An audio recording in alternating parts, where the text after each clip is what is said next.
Welcome to an episode of You Haven't Read What? I'm Krista. And I'm Christina.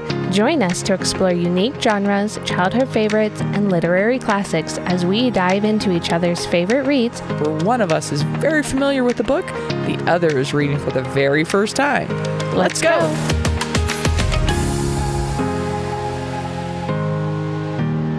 Hello! Ooh, that was very... I know, we kind of did on sync today. Look at us go. On the same page. Yeah. A good start. Right? I scratched my arm and I'm like, oh, yeah. ow. Oh. Anyway. My whole body is on fire. I have this weird allergy thing where, like, randomly my entire body starts to just itch. Just like, no. And sometimes it's, like, specific places, like my butt or something. But, like, right now it's my shoulders. And so I'm, like, really trying not to... If I just sit here and do this exactly. all night. I know. I don't know what it is, but yeah, it's just kind of... That's unfortunate. Yeah, it's been weird. But I have a doctor's appointment coming up for that, so that's we'll good. see. Always a good plan. Right? All right. We got a lot. We got some acreage to cover tonight. Yes. We'll see if we make it through it. I don't have much for the first two chapters, but my third one is like almost the entire... Oh, I got a lot for the second one. Last page. Nice. So. All right. So last week, we only did two chapters, 15 and 16, which were Bopaton and Durmstrang. Yep. And then Goblet of Fire. This week, we're going to attempt to get through 17, 18, and 19, which are the Four Champions, the Wane of the Wands, and the Hungarian Horntail. Yes. What did you guess last week with the Hungarian? I don't remember. Hungarian Horntail was? I remember it was funny. Or like a frog or something. Something I think like I said that. frog. I was like, nah. Yeah, it's definitely not a frog. Not a frog. Not devil. It's way bigger than a frog. All right. So chapter 17. My little summary is Harry's head buzzing. Gryffindor's excited. Except one.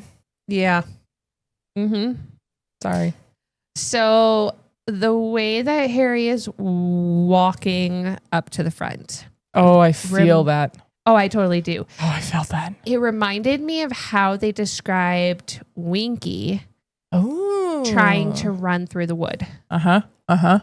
Which, like walking through Jell-O, basically. Yes, exactly. And I could totally just kind of picture the way that she was running and being like pulled back, and him kind of, that was exactly how he was walking, because it was like, it took me a year to get up here. Yeah, I highlighted he was stunned, numb, dreaming, and buzzing. Yeah. And I was like, oof. I can totally see that. That head buzzing feeling. I was like, oh, I've been there. Like, it's the worst when you can't hear anything because your ears are buzzing so loud. Right. Like, oof. Yeah. And I noticed that Dumbledore and McGonagall, which I found interesting, that they were not happy. No. Also, so I got to call out Bagman when he came to the back room. He's very excited, but he says, gentlemen, and then he pauses and he goes, lady. Yep. I was like, story of my life. Right? I have so many coworkers that walk into a meeting and go, what's up, gents, lady? Or like, hey, dudes and dudette. And I'm like, I get it. I'm the only girl in this freaking building. I don't care. Right. Not quite true. But like, I'm the only girl on our team. So I'm like, whatever. I said, story of my life, just the way he paused and then addressed floor. And I was like, nah. Yeah. Well, and I LOL'd too. It struck him how tall all of them were. I know. And I was like, yeah, because you're like 14. You're tiny. And he's short. Right. He's not only, 3 years younger? Right. But he's also short. Everybody had to be 17. Supposedly. Yeah. So, yeah, I just was like, okay, that's funny, because it definitely would be the thing that he would notice, you know? I did also, he noted how normal they all looked. Yes. Too. Because he had like already put them on this pedestal as they all got applauded. Yay, we have our champions going back. Then he gets back there with them. He's like, oh, you're just people. You're tall people, but you're just people too. Right. Yeah. So then enter Dumbledore. Got it. Yep. Crouch. Got it. Yep. Karkaroff. Got it. Madame Maxine. Got it. McGonagall. Got it. And Snape. Well, I'm not exactly sure why McGonagall was there. Because he's her student. Okay, that makes sense. Being the head of Gryffindor House, okay. She is standing up for her student. Yeah. Why does Snape need to be there? Because of Snape, and we couldn't have a book without Snape. So we need to have Snape hasn't been enough of a jackass so far in this book. We need to make it worse. Right. Like, well, and I was like, of course Snape is blaming Harry Potter before a single question has been uttered to him. It's like, of course he did it. Yeah, exactly. What? Like, can we talk first? Yeah. I just thought, yeah. It's I wrote Snape, question mark? But does that mean, did Dumbledore ask Snape to come? Did he just Probably tag not. along? He totally tagged along. And where's Flitwick and, oh, no, I can't remember. Who's in charge of, Flitwick's in charge of one of the houses. Oh, it's the herbal. Oh, is it Sprout? Sprout, is it Hufflepuff and Flitwick Ravenclaw? Am I those backwards? It mentions that because when everybody's angry with him in one of the chapters, how the herbology teacher is also angry with him because she's the head of. I think she's Ravenclaw. She's the head of Hufflepuff. Okay, then Flitwick is Ravenclaw. I have them backwards. But yeah, anyway, I just call that Snape. Yeah. Yeah, I don't know why Snape goes. I mean, it's Snape. So we can't have a Harry Potter and a villain, I mean, besides Voldemort, without Snape. So then Dumbledore asked if he had an older student put his name in. I was like, it would have been that easy? Right. Is that a thing? Is that a loophole? If it had been that easy, then Fred and George and Lee Jordan would have totally figured that out. Or I wonder if the goblet... Lee Jordan, you said it right. Okay. I wonder if the goblet would have known. Right. That like it wasn't you putting it in, it just wouldn't have picked it. Or like if it wasn't you putting it in, it would have just spit it right back out. Yeah. But the fact that Dumbledore asked him, I was like, did you know this was a thing? Right. Like, why would you ask that? Well, and not only that, but he admits to Madame Maxine, that he could have made a mistake. And McGonagall goes, "You didn't make any mistakes." Yeah. I was like, okay. You know, but yeah, I don't like who put it in the goblet and why. Like, we obviously know why, but like, why didn't the goblet spit it out? Why. Yeah, and things like that. And not only that, but the one thing that irked me between the 3 chapters when it comes to Dumbledore and Harry Potter's name that goes in the goblet is he says every school with the champion. But he leaves out naming the school for Harry. Because it wasn't put down. It had to have been put down, though. He was somehow entered as a 4th school. Right. Somebody rigged it. So I'm like, okay, so what else did the paper say? And why didn't he show it to anybody in these meetings? I don't think it said anything else. I think it was somehow rigged that Harry Potter was the 4th school. So that's the name of the 4th school? I think it's both, but yeah. Interesting. Okay. Yeah. So a movieism, it just has his name on it, but I think it just has their names for all of them. I don't think it has school written on them, but yeah, it's like. Okay. Yeah, I don't know. Yeah. That was like the one thing, like he could have shown proof and been like, this is what spit out. I think it just says Harry Potter on it. Or like, I mean, it had to have been written. So why not check his writing? You know what I mean? Like, why aren't we doing more detective work? Because he had an older student do it. Why are we doing more detective work? But it doesn't matter because to quote Crouch, they are bound to compete. Yes. It's a magical binding contract, which I highlighted in the last section. Right. But okay, so I understand why the other schools are angry. Yes, at this absolutely. Point. Like, totally understand. They think something is rigged. And they think if Hogwarts is going to get 2 champions, they should. Exactly. Which is fair. Yep, totally fair. But the goblet's asleep. But again, at that point, they still weren't completely talking to Harry. They were just kind of talking at him or through him. Everyone's just talking at each other and Harry's standing there. Right. And on top of that, like the binding contract, like what is this contract? And not only that, but he didn't put his name in there. So how is it binding? Right. You know what I mean? But they can't prove that somebody else did, that he didn't. Maybe if they had looked at the handwriting. I mean, come on. We're detectives. Let's figure this out. Next podcast brought to you by Christina. Right? Book detective. Right, exactly. And then Moody. Yeah, I was like, Moody, always looking on the bright side. because he comes in real quick and in a hurry and is like, well, clearly somebody's trying to kill Potter. And I was like, whoa, hi. Yeah. How are you? Yeah. How about let's talk first. But I mean, in all reality, that's exactly what is being. That's what it seems like. Well, yeah, and whatnot. But like, I mean, in reality, that's kind of what's actually happening. Yeah, it's definitely how it appears. Yes. But we get Moody starts going off on Karkaroff, and Dumbledore goes Albatross or whatever his name is. And Moody just shuts up. Oh my God, now you've butchered it. I can't. I know I did. Alistair Moody. Is it? Okay. So Albatross. as soon as you said it, though, I was like, oh, I can't come up with the right name now. Alistair, yes. Alistair Moody. Okay. I knew I figured. I just never wrote it down. Awesome. But the fact that he was like, you need to stop talking, basically.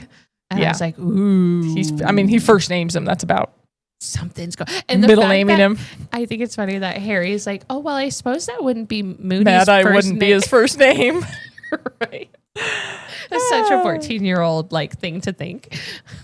Just makes me laugh. Yep.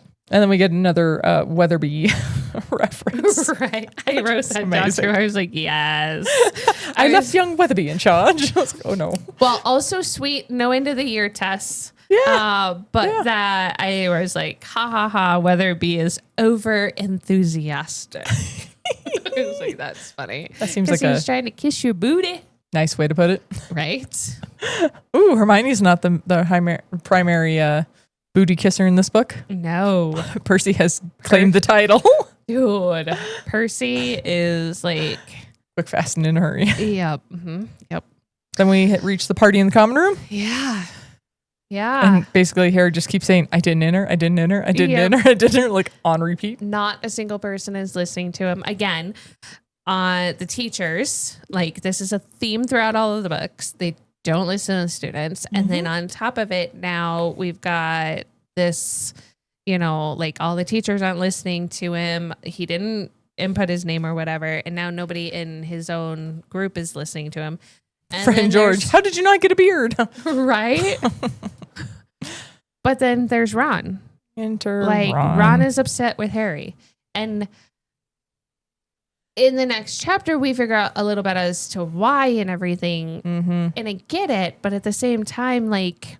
He just needs a moment. Yeah. Keep in mind their ages. Hormones are hitting hard. Yeah. But I do write in the next chapter with that. I'm like, if Ron knew him as well as he's supposed to, you would think that he would believe him. Although in fairness, in not the last book, 2 books ago, I mean, Harry and Hermione went this whole time turner adventure without him. True. He never knew anything about. True. Very true. So maybe a little jealous. All right. So that brings us to chapter 18. Yep. What's it? Weighing of the Wands. Yep. I was like, do I need to look at my book? No. My summary is a 50-50 on who believes him. I said badges are out and spells are thrown. Rita Skeeter. ... I have things about her. Oh.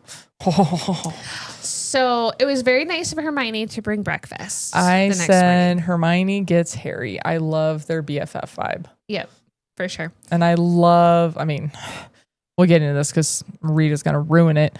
But like, I love their friendship. It's throughout all of the books. Their friendship is such a beautiful representation of guys and girls being friends. Yeah, for sure. And nothing more. Yep. And so, spoiler alert, they don't date. Right. They're really good friends and they're there for each other. And it's beautiful and I love it. Yep. Like this is kind of one of the first, like, hey, I got you.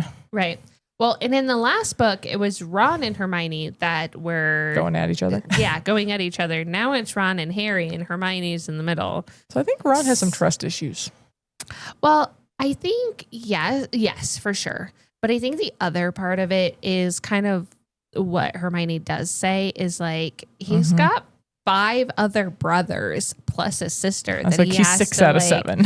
Yeah, he has to kind of like figure out where he actually fits in and stuff. And he's trying to stand out on his own as well. But then like, you know, it's a complicated world for him. But I also wrote, Hermione gets wrong. She gets Ron also. Yeah. And again, Ron's feelings are valid. Yep. Feelings are valid. Feel your feelings. Yep. Blah, blah, blah. We've said it several times. Yeah. But like, I just wish they would have talked Right. a lot sooner. Yep. Well, and they still haven't technically talked even through all 3 of these chapters. So Harry tries. He rolls over the next morning ready to duke it out and he's not there. Ron's gone. That's true. But okay, so far Hermione hasn't been wrong about Ron or Sirius when it comes to their breakfast walk and everything like that. Like Ron is jealous. Like Ron has to write to Sirius. Yep, he needs to write to Sirius. He needs to tell him what's going on. Things like that. Hermione just gets it. And then he throws his toast in the lake. I'm Yeah. going to put a pin in this. Not for the birds. Nope. What comes out of the lake? A tentacle. Yep. Let's put a pin in that. Pretty cool. But I was like, that's pretty fun. Throw food in the lake for the giant squid. Then there's a comment that like even Justin Finch-Fletchley. Yeah. He was like, we've always gotten along well. And I was like, Hufflepuff or Ravenclaw? I think it's Hufflepuff. I think it's Hufflepuff. Yep. I was like, have we forgotten book 2? When he kind of accused you of being the heir of Slytherin because you supposedly attacked him with a snake, like, right? But you've always been good pals. Yeah, I was like, I'm not so sure about that one. Well, and Dean, I think, was the other one, right? No, Dean is in his room. He's Gryffindor, yeah. There was one other one. Yeah, there's one other one listed. Anyways, Justin was the name that stood out to him, just because I was like, do we forget and forgive book 2 here? Like, there's a lot of accusations being thrown then. And here we are again. And he kind of mentions that in his feelings and stuff like that of how everybody has been turning on him. And he mentions back to book 2 about how everybody thought he was the one. Alone.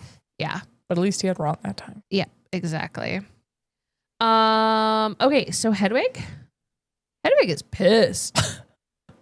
Also, you asked this, I think back in book 1, that you're like, well, Hermione doesn't have an owl and Ron doesn't have an owl. Right. How do they do things? They're school owls, duh. Yeah. Like, of course there is. Right. It makes sense. Just taking these feral owls and like, here you go. Yeah. Students can use them. Yeah. The barn owl.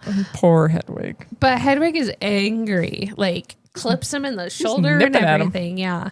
Mad. But at the same time, he's not explaining to Hedwig what's actually going on. Yeah. He's just like, now somebody else is angry with me. Yeah. Like everybody else is angry with me.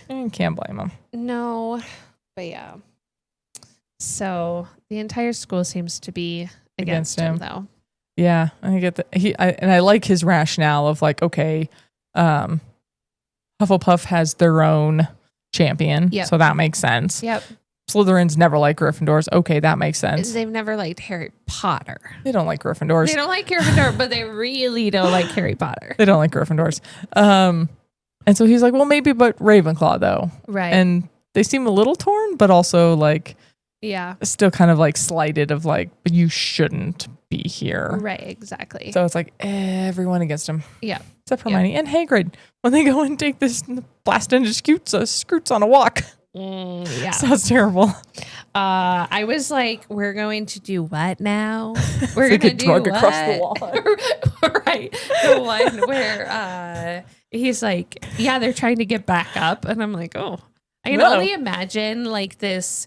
Have you ever seen Men in Black? Oh, yeah. Okay. So like the really long aliens with a lot of legs and like this big like... harness around their stomach and they're just being dragged across the lawn. That's what I imagine. Yeah, that tracks. Yeah. So then Harry and Draco get into it. Of course. Rightfully so, kind of. Yeah. Still shouldn't do this. I had to look it up because I was curious. So the spell Harry cast for nunculus. There we go. For nunculus. I'm going to study over that one. I can't say that one. That puts the boils on. Oh, yeah. On Goyle. That is literally Latin for a pretty thief. Like a theft of something that is pretty. So I'm taking your looks from you and I'm making you less. I'm taking your prettiness from you. I thought that was pretty funny. That is funny. I was like, that's clever. And then desego, which dens is tooth and sego is grow. Okay. That's Latin. Tooth grow. Tooth grow. I was like, oh, okay, clever. And then I like that as much as Ron is standing off the side, as soon as Hermione gets hurt, he's there. Yep. He's like, nope, line crossed. Yep. Like, I'm in. I was like, good for you. Yeah, for sure. He gets detention for it, but right. Good for you. Well, he gets detention for what he does to Snape. But however, I have a question. Did Hermione actually go to the hospital? I'm assuming so. Yeah. Okay, so did you add her and Goyle to the hospital list? I didn't add Goyle. I should have added Okay. Goyle. I don't care if he goes to the hospital. But you only hear Snape specifically tell Goyle to go to the hospital. But he's mean to Hermione. Like, Snape is rude, like super rude and horrible to Hermione. And Hermione runs away. So I don't know if she did. And Harry kind of mentions, like, when he goes down to food later, to that see if she's down there. She's not there. So he ends up eating alone. And that she's probably still in the hospital. Yeah. But I wasn't totally sure if, like, she actually went. I made that assumption. Yeah. But Snape is an a-hole butthead. I've already called him a jackass this episode. Keep it rolling. Right. Yeah, no, that is, I was like, Snape, dude. Yeah.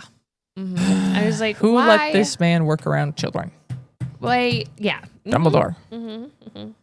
There's a purpose, and somewhere I have not figured out the purpose yet, but there is a for purpose a while on Snape. You'll get there. But yeah, dude, yeah, he needs to stop. Who let this guy work around kids? Just a little. Are we at the interview Rita yet? Skeeter. I like how we kind of are like right there with each other on that. I wrote where to start. So I'll let you start. I was like, that was a great interview with Rita Skeeter. I also enjoyed, Harry, should I start with you? And then he goes, and then, hey, do you mind if I use a quick quill? And then she uses it, and I was like, he didn't say yes to either question. Right. And he didn't have a choice to go with her because he grabs her, or she grabs his arm very hard, is what he says. Like with more force than this tiny little person should have. Right. And though he calls her hands man hands at one point. So I was like trying to figure that out, but I don't know. I think he's just angry. He also mentions later the how she took the liberty every time he said yes, to write something. To just start writing. Yes. And I thought that was funny. It was a great little segue from the tears of his past. Like, oh. Yeah. Mm-hmm. Yeah. But yeah, heavy on the sarcasm of that was such a great interview. Not. And then for Dumbledore to come in. And he What did she call him in an article? I underscored it. Something bag. Like a an absolute something. Shoot, Ernie Macmillan. That was the other person Harry gets along with, by the way. Yeah. I underscored it. Come on. That's all the Potter stinks signs. Yeah, there's Rita. Readers love a rebel, Harry. Mm-hmm. There's the there it is. An obsolete dingbat. Yeah. There's the bat. Rita Skeeter didn't look remotely ashamed. No, because she's not. She just makes up stuff. And then Dumbledore, I will be delighted to hear the reasoning behind the rudeness, Rita, said Dumbledore with a courteous bow and smile. Like, whoa, he can play the game. Yeah, he does. He's very, very well versed in those political games. No. So Not me. It's like the acid green quill is definitely a treat because it just kind of does its thing.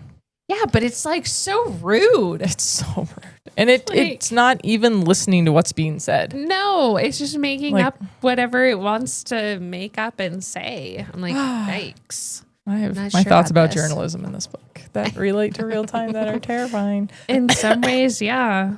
It definitely is a lot like that. So now my fun, we get into the wand observation. We have Mr. Ollivander back. Welcome back, Ollivander. Yay. Okay. Are you allowed to tell me, is he the same character as the first movie? If he was in the movie. He is in the movie. He's not in the fourth.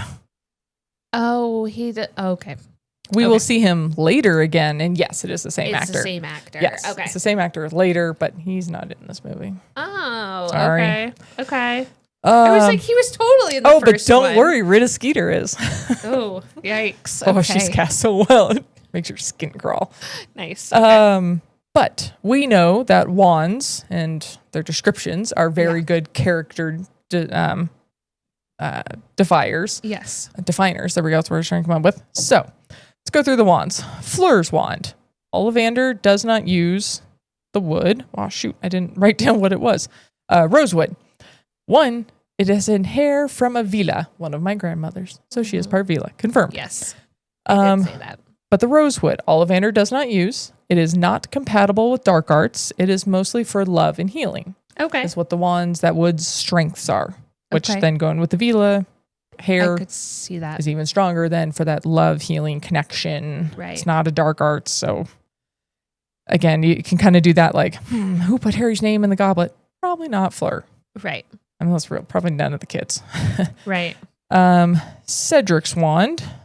I should have written down what the freaking wood is. Ash. Which is the same as Ron's first wand. Yes. Which, keep in mind, was also Charlie's first wand and was handed down. And it is not lightly swayed from their beliefs. And it doesn't gift or pass down well. Could explain why Ron had some issues until he got a new wand. Yep. But, yes, whatever that the holder believes, it will reinforce, basically. Okay. And then we get to Crumb, which is Hornbeam with a dragon heartstring. This is the same wood as Ollivander's wand. Oh, I thought was kind of cool. Which again, Ollivander, again, he says doesn't use, but it's his wand, which is pretty fascinating. Right. It absorbs the owner's code of honor, good or bad. Okay. Like you go either way. Yeah. And is very hard to do the opposite. Okay. So if you are very mastered in the dark arts, it would have a hard time with like Fleur's wand, the love and healing and compassion. Right. If opposite had the wand, then it would have a hard time doing like the unforgivable curses and the extreme dark art stuff. Okay. It is very set in its ways. Okay. Makes sense. Then we have Harry's wand, which was his wood, 11 inches. Holly. There we go. Okay. Hollywood varies most dramatically based on the core. So the wood doesn't do much. The core drives the wand in this case. Okay. And what is his core? It's the flying bird. The phoenix? The phoenix. I was like, it's the flying bird. That has only given 2 feathers. And who has the other feather? The evil. Yeah. So that tie to Voldemort is the most important piece of Harry's wand. Right. Yep. That was very interesting. That he has the wood of his wand has no defining characteristics. Right. The core defines his wand. Okay. Whereas the rest are like, kind of both, but the wood defines more.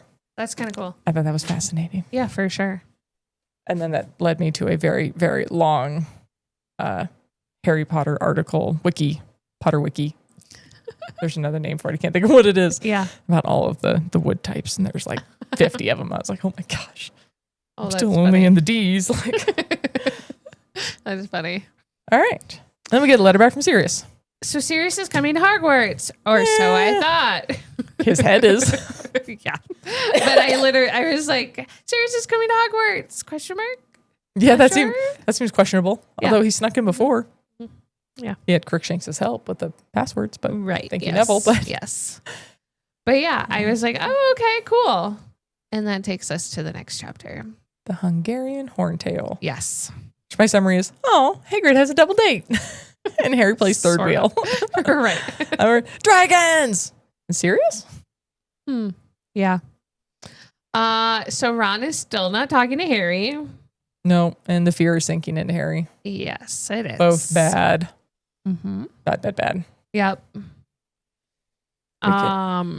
We get Rita's article? Yeah. I would sue her for defamation and character. A bunch of other things. Also, I'm going to point out, she misspelled every other champion's name. Yes. Well, and then Cedric wasn't even in it. Cedric was left out. Yes. Yeah. This is why I'm big on name spelling. Yeah. Because it's so easy to do. Yeah. Just get it right. Especially when somebody's like sent you an email and their name is in the email. Spell it right. Right. Yeah. Pay attention. For sure.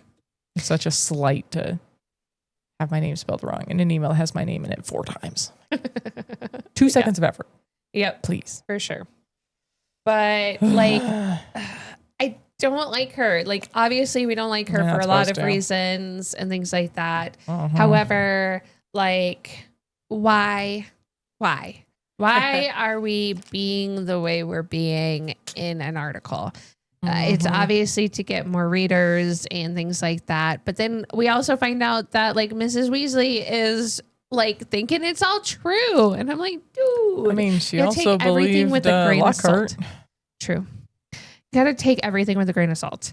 And I would, if it were me, I would be suing the crap out of her because like that is just, it's messing with him. I think Hermione should.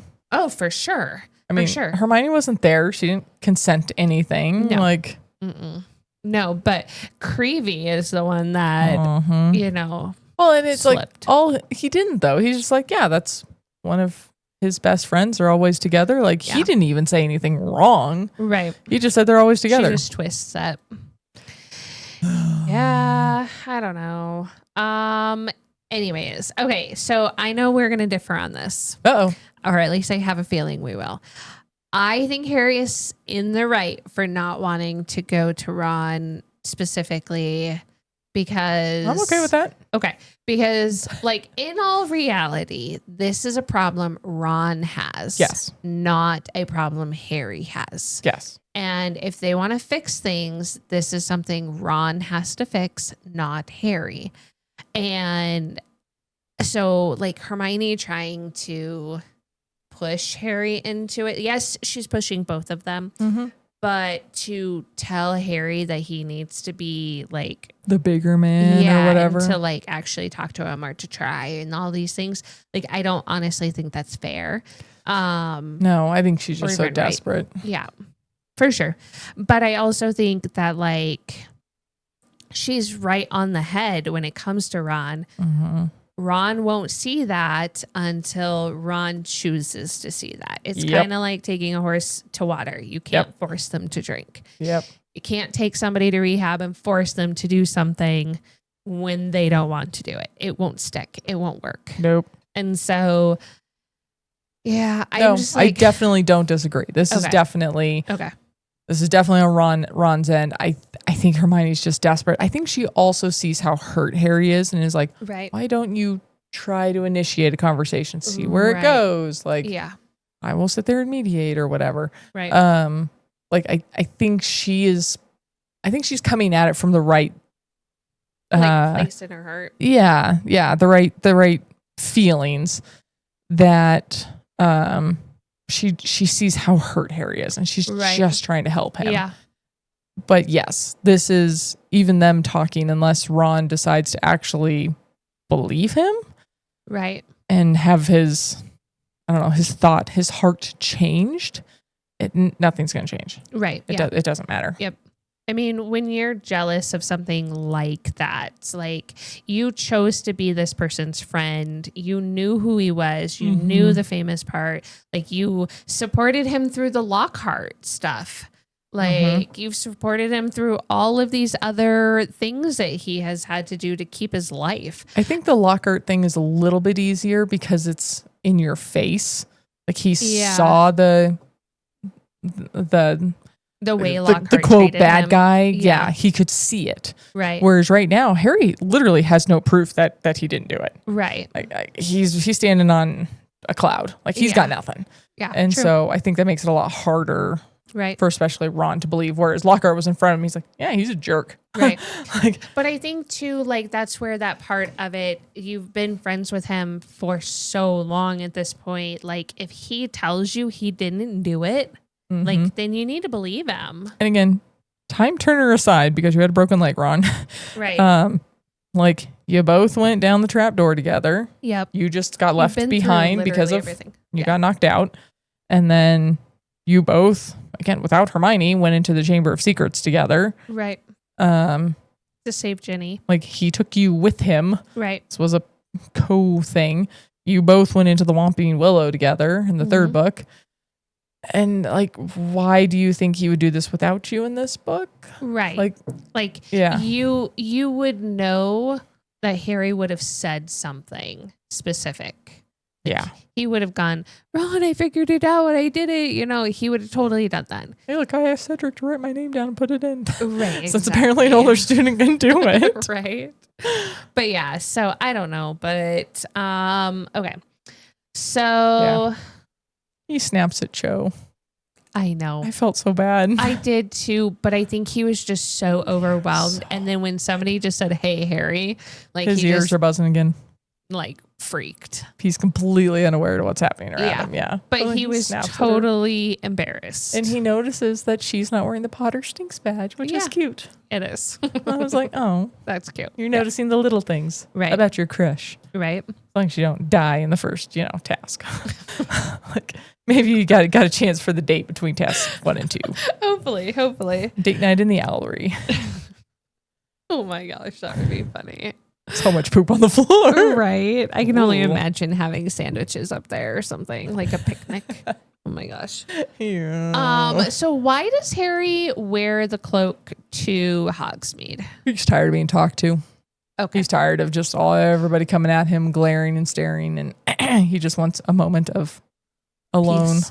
Yeah. With Hermione. Though Hermione now looks like she's talking to herself. I know. Just kind of amazing. I mean, she does it. Like, she complains about it, but she still does it. So that's her decision at that point. Yep, for sure. But we find out that Moody can see through invisible cloaks. His eye can. Yes. His mad eye. Yes, his magical eye. Which is so cool. I was like, ooh, neat. Yep. So I'm like, okay, what else can he see and do? I mean, we were talking about this last chapter. You're seeing through the desk and stuff. Yeah, he could see through the desk, but like he's not looking through like clothing and things like that. Like he's not doing anything inappropriate. But like now I'm kind of like, okay, can you see what else? Like what else can he do with this eyeball of his? Yeah. We'll come back to this one later. It's actually a major plot hole. He shouldn't be able to.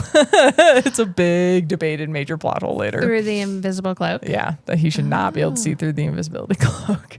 Interesting. It's a whole thing. But he makes it known that he can because he mentions he talks to him, about the war, though. Yes. And how it helped him be able to do this. So I think that's kind of neat. It's very cool. At this moment, I am on board. It's cool.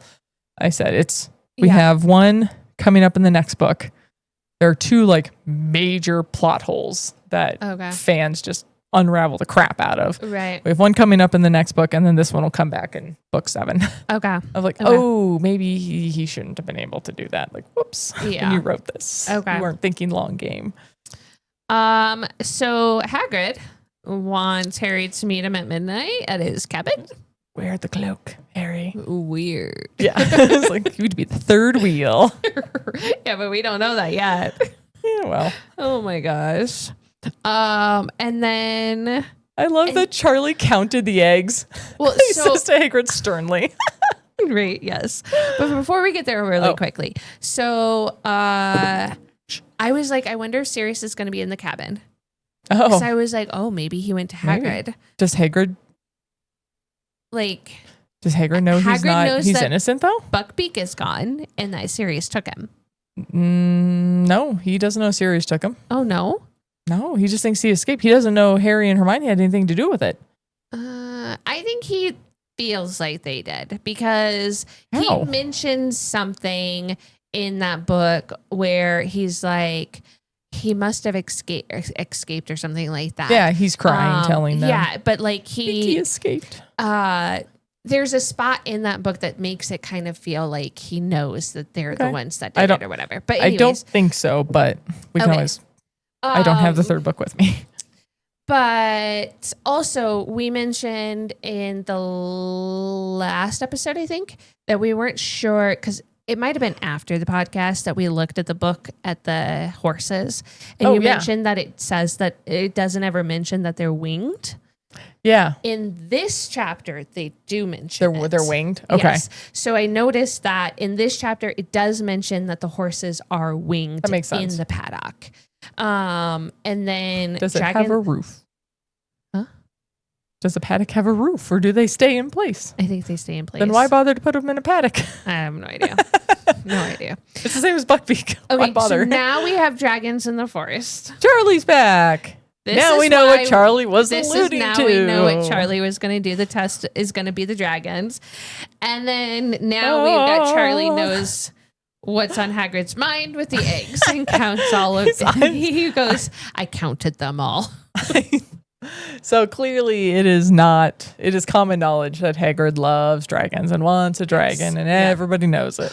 Well, and so what was the type of dragon that Hagrid's egg was that got sent back? The Norwegian Ridgeback. Okay, so it's not this one. See, I was, in my brain, I was like, oh, they're bringing that one back. No. And Norbert's like, still a baby. Okay, well, I was super stoked in my brain going, oh yeah, like this is coming back. Hagrid gets to say hi, and Harry's going to have to do something with this dragon. And I was like, ooh. Norbert. Nope. But no. Okay, cool. No Norbert here. It's a little interesting that he calls out that they wanted all like nesting moms. Yes. Because they're the fiercest. Don't you mess with no mom. Right, yep. Oh, Mama Dragon. Woo. Mm-hmm. Worse than Mama Bear. Oh yeah, for sure.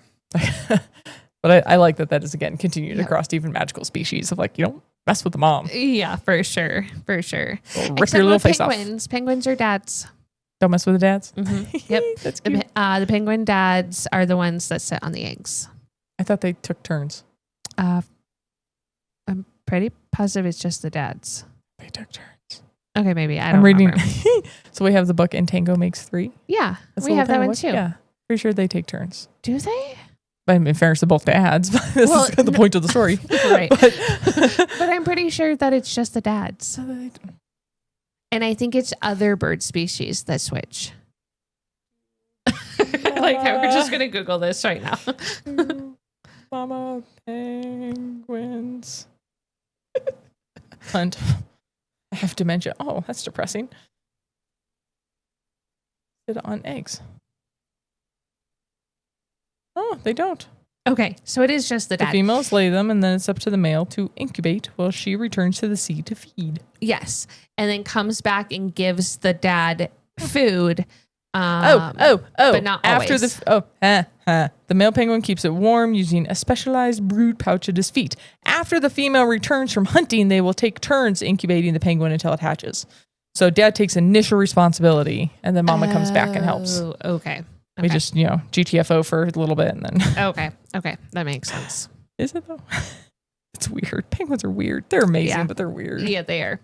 Okay. So he runs into Karkaroff with his cloak on. At least he stayed covered this time. Right. And Karkaroff thinks that he's got some dog that ran into him. I'm like, oh, okay. You're in the dark forest, man. It's a unicorn. Right. Oh, there you go. Yeah. But we also confirm. Wait, am I going past it? Oh, yep. Hold on. I'm going to go past it. I don't want to go past this. Harry puts together that thanks to Hagrid, he knows. Of course, he knows. Madame Maxine knows. Yep. Which means Fleur will know. Yep. And he ran into Karkaroff, which means Victor will know. Yep. The only one is Cedric. You can tell? I think he will. Okay. Because that's the type of kid he is. Mm-hmm. And he wants to make sure that Cedric can get past. He also doesn't want to see Cedric die. Right. Exactly. Yeah, I beat him in Quidditch, but... Right. But Cedric's still a good kid. And despite being too good looking. It's supposedly with... oh, no, that's not Hermione. Hermione thinks Victor is... not good looking or something. Well, she's just like, he's just a Quidditch player. Oh yeah, that one, yeah. She defends Cedric because he is a prefect too. Yes. But yes, I do think so. I even mentioned that before Harry links it together because I put a question mark. But I do think he will say something because it's just like that evens the playing field in his mind at that point. Because everybody will know. I think he does too. Yeah. Well. Okay.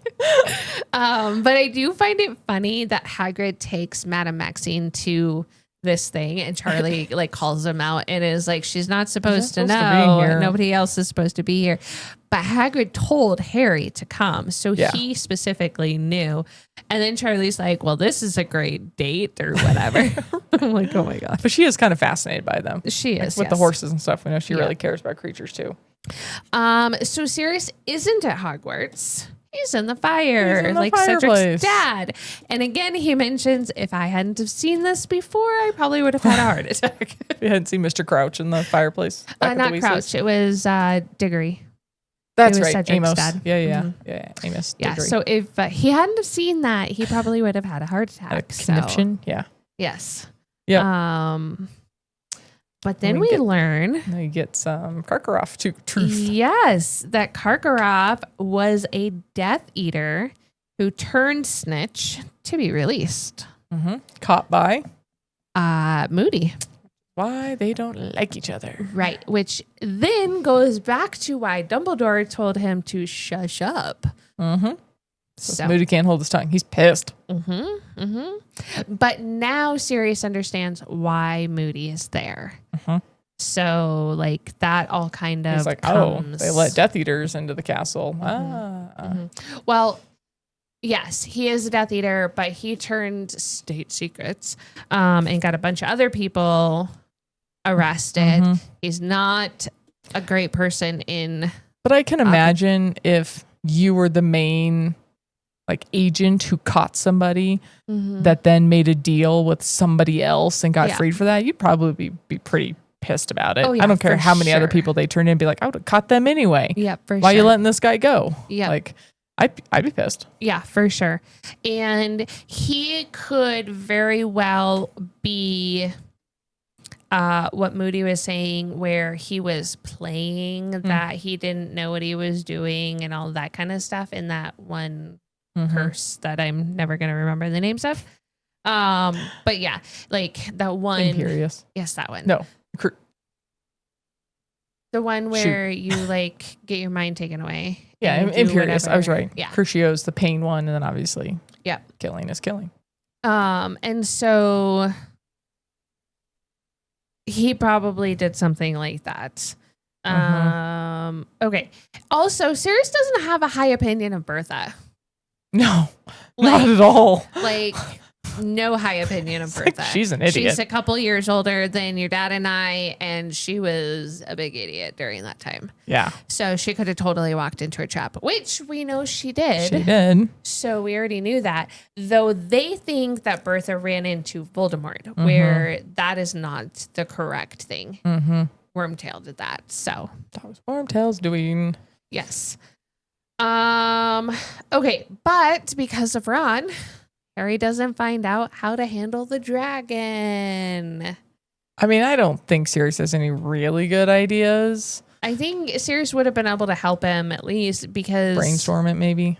Well, he said just do this. I don't think he knows. You don't think I don't so? think it would have been super helpful. Okay. Because he tells him, don't stun him. Right, that because you have to doesn't have work. multiple people Yeah. to be able to do that. And he goes, yeah, I already saw that.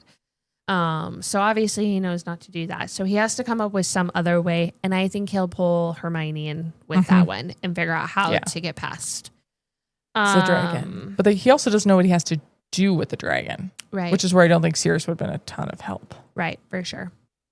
But Ron might because of Charlie. Maybe. Yeah. But So- instead, Harry's checking badges at his head. Yeah. I thought that was a little bit funny, especially just because, I mean, it's really late at night and Harry is so fed up with everybody being like hateful towards him. So Maybe it's it'll leave a definitely scar. That's what you want. It's like, ooh. Right. So it was one of those, like, not a great thing to do, but at the same time, not a like, Wanted. yeah, like he's 14. He really needed to let off a little I'm steam. not sure he should have biffed him in the face, but Yeah. him chucking the badge at him is completely That warranted. says Harry super sucks or something like that. Harry really stinks or something yeah. like that. I just was like, oops, I love that they got Harry, stuck there, the badges. Yeah. The Creepy brothers are trying so hard. to help him. And they got stuck It's on the very thing. end Yeah. of the chapter. Oh, I also like this because I just blew past it. I like the way Hagrid tries to say bonjour. Oh, Bonsoir. yeah.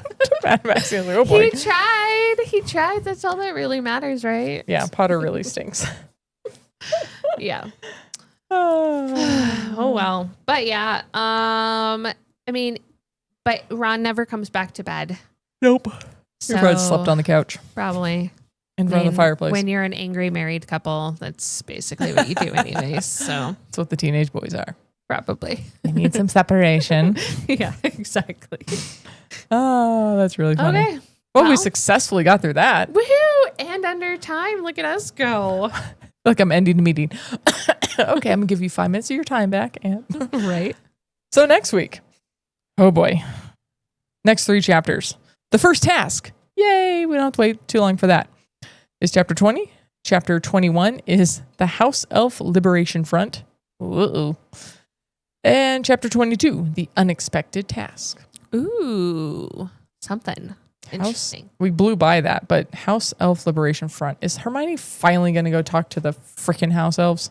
Like in the kitchen. Though she had to go to Fred and George to figure out how to get to the kitchen. I'm like, apparently they know, but also doesn't Harry have a magical map? I was about to say the same thing. That? Couldn't he have looked at the map, but maybe he doesn't have it with him? Or maybe just doesn't show the best way to get there? Maybe. I don't know. Because that is something okay, there's an interesting point that maybe you do need a special way to get there because at least we're assuming here this is what she does in this chapter. I don't even remember. I'm assuming so, but I don't even remember. Is we know Dobby could actually I'm gonna say apparate, even though he's not apparating. Right. Could disappear and reappear around Hogwarts. Right. So maybe that's what the house elves do. Maybe they don't really need a door. Oh. If they can go anywhere. Right. Interesting. So maybe it is harder to get into the kitchen than you would think. Yeah. To make it so that students can't steal food. Yeah. Got to keep it away from those Except puffs. for George and Fred, because they seem to know everything and how to figure it out. Well, we know the Puff common room is next to the kitchens. Yes. Puffs like snacks. Yes. Okay. Well, we will, let's see here. First task next time. I know. Next time it's going to be right before our 1-year anniversary too. Yeah. So we'll have to we do got to something keep special coming up for with that fun one. stuff we're going to do for that. Yeah, for sure. We'll figure it out. Okay. Well, we don't plan ahead. Right. We will see you guys next week. Okay, bye. Thanks for joining us for this episode. If you had fun, please follow, download, and review this podcast on your preferred listening platform. If you're ready for the next chapter, join the spoiler-free conversation on our Facebook group. Search You Haven't Read What? The podcast. Or on Instagram and YouTube for exclusive videos and behind-the-scenes content. Have a great week. And we'll catch you on the next page.